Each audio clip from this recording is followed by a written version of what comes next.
Hi ladies, quick question.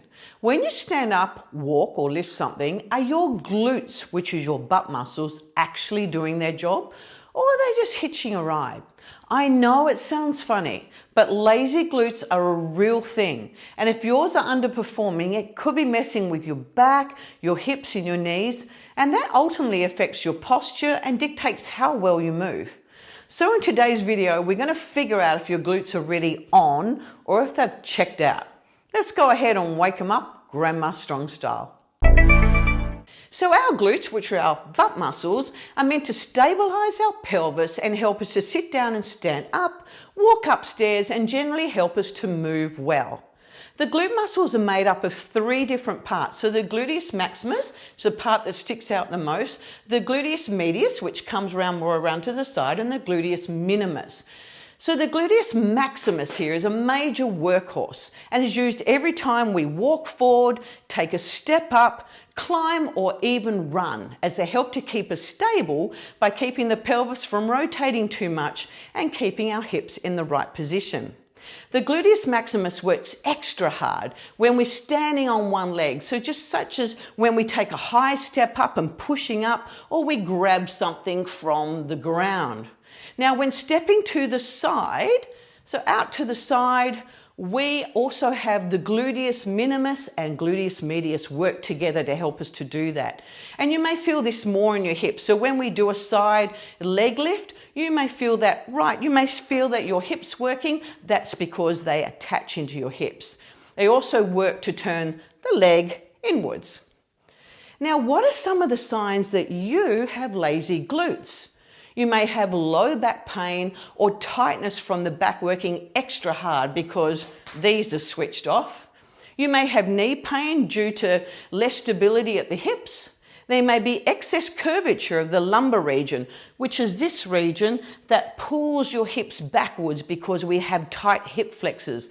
And a result of the excess curvature, that can also result in back pain. There also may be tightness in your thighs or hamstrings when doing lunges or squats. So clients have told me on more than one occasion that when they are tight here because their glutes aren't working, it feels like they've got a rubber band down their thighs, and it feels like it's going to snap at any moment because it's so tight.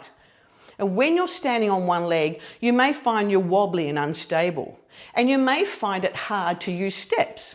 Now, years ago, my sacroiliac joint, which joins my hip to my spine, got injured when I simply turned on a computer in the morning and then I couldn't get up. So I found that it had moved a little bit, and that can move a little bit more as we get older. And so I've had to spend the last few years really looking at this hip and what I can do to actually untighten my glutes, because my glutes at the time decided to switch off. So I was activating in my back and in my hamstrings, but not my glutes. So only on that one side for me, and I've had to work really hard, and it still remains, when I'm on one leg, it remains my more unstable side. Now we're going to spend a few minutes on how you can assess yourself at home. So we're going to have a look at Patricia's glutes today, and we're going to have a look at whether they activate at all, whether each one feels kind of the same to her, then she's going to roll onto her front. So we can have a feel of her glutes and her hamstrings and lower back and see whether her glutes are doing the work, or like most and many, probably 60 to 70% that I've found at least of my over 50-year-olds whose glutes are lazy. Some are really bad and some are just a tad lazy. But Patricia, how are you? I'm good, thank you. Great. How are you?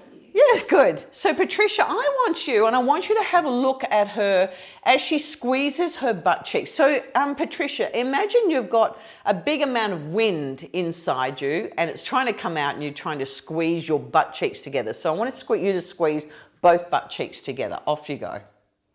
Yeah. Now she's not trying to actually lift her hips up off the floor. All she's doing is squeezing her glutes. So when can you do it again?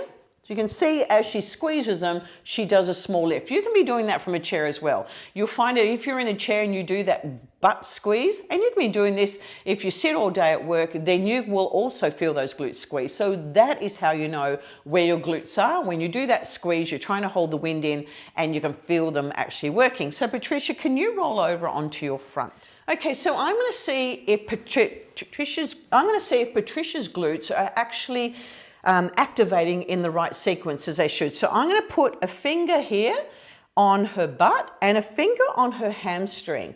And I'm going to ask Patricia to lift up that leg, straight leg, and she's just going to try and lift that leg off the floor. Patricia, can you lift that leg? Great, and back down again. Now, in between, I want her to relax. Let that whole butt relax. Patricia, I'm going to put a finger there again and a finger there. Off you go, Patricia. Great, and back down again.